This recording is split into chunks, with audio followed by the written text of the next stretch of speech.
ایمان کو مضبوط کرنا 76۔ میں نے کچھ عرصہ پہلے ایک خبر پڑھی تھی جس پر مختصرہ گفتگو کرنا چاہتا تھا۔ اس نے ان کے انتقال سے پہلے مشہور لوگوں کے کہے گئے آخری الفاظ کی اطلاع دی۔ لوگوں کے لیے یہ عام بات ہے کہ وہ دوسروں کے آخری الفاظ کے بارے میں پوچھتے ہیں اور ان پر زیادہ توجہ دیتے ہیں، چاہے وہ انتقال کر رہے ہوں یا طویل سفر پر روانہ ہوں۔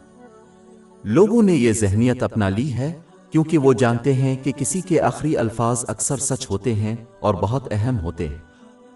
اس لیے مسلمانوں کو قرآن مجید کی نازل ہونے والی آخری آیت پر غور کرنا چاہیے، جو بعض علماء کے نزدیک باب 2 البقرہ آیت 281 ہے۔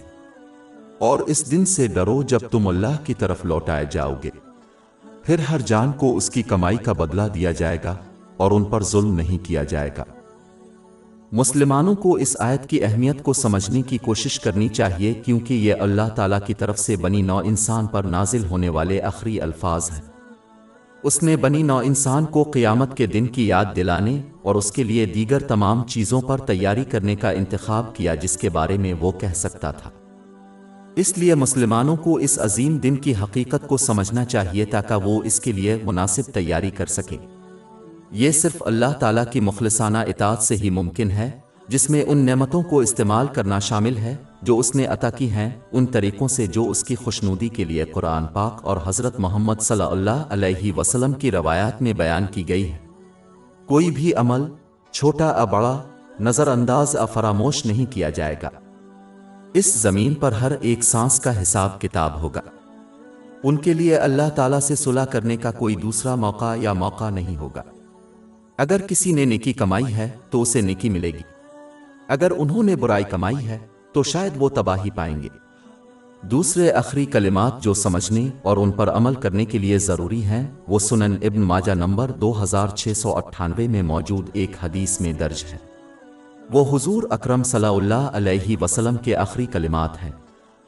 انہوں نے مسلمانوں کو فرض نمازوں کے قیام کی اہمیت کے بارے میں نصیحت کی۔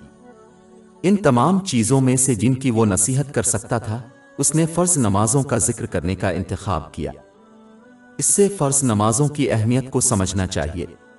در حقیقت جامع ترمذی نمبر 2618 میں موجود حدیث کے مطابق نماز وہ چیز ہے جو کفر کو ایمان سے جدا کرتی ہے۔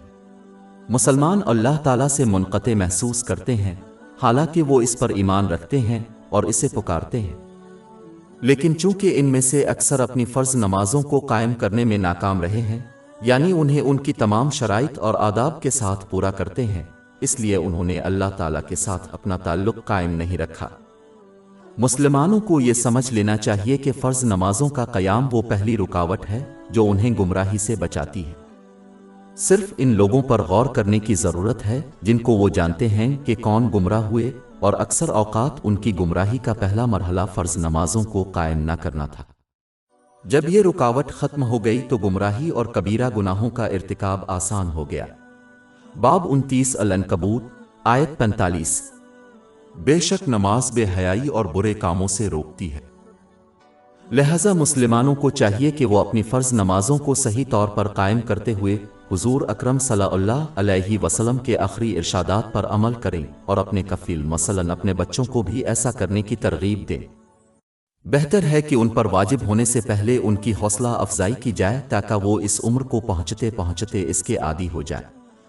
سنن ابو داؤد نمبر 495 میں موجود حدیث میں اس کی طرف اشارہ کیا گیا ہے۔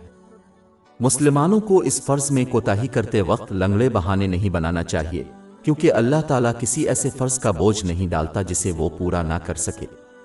باب 2 البقرہ آیت 286۔ اللہ تعالیٰ کسی جان کو اس کی طاقت کے بغیر فرض نہیں کرتا۔ ہماری ویب سائٹ www.sheikhpod.com پر 400 سے زیادہ مفت e books, audio books, infographics, podcast اور بلاگ دستیاب ہے۔